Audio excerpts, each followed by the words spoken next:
In today's video, I'm going to teach you how to uninstall ExpressVPN and delete your account, all within just 5 minutes. Whether you're looking to free up some space on your device or simply switch services, we've got you covered with this quick and easy guide. Let's dive in and take it one step at a time. First things first, grab your device and navigate to the Settings menu. Think of this as the control center for all your apps and features, where you can manage installations, permissions, and more. Once you're in the settings, the next step is to locate and click on Apps.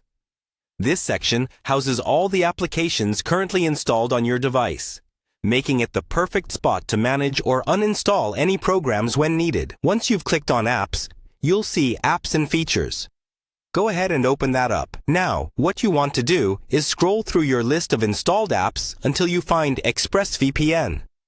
This may take a moment or two, depending on the number of applications you have installed, but with a little patience, you'll spot it. When you do find ExpressVPN, highlight it, and you should see an option to uninstall. Click on it. Your device will likely prompt you to confirm your decision, so go ahead and agree to that. Give it a moment, and voila! ExpressVPN is now uninstalled from your device. With the application removed, the next part of our journey takes us online. Head over to the ExpressVPN website. Once you're there, log into your account if you aren't already logged in. You'll find a range of options here, but look specifically for account and billing. Click on that option to proceed. In the Account and Billing section, you'll notice there's an Account Management option. It's in this area where you can handle various settings tied to your account. You're getting closer to the finish line, so keep following along.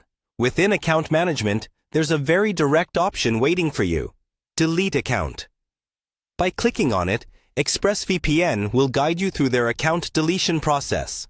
It's important to follow each step as explained on the site, ensuring all your data and subscription ties are correctly terminated as per your choice. And just like that, in only a few minutes, you've successfully uninstalled ExpressVPN and deleted your account. It's essential to remember that once your account is deleted, access through this account is permanently lost. So make sure this is what you want to do before confirming. Thanks for tuning in today. If you found this tutorial helpful, don't forget to like, share, and subscribe for more quick and easy tech guides. See you in the next video.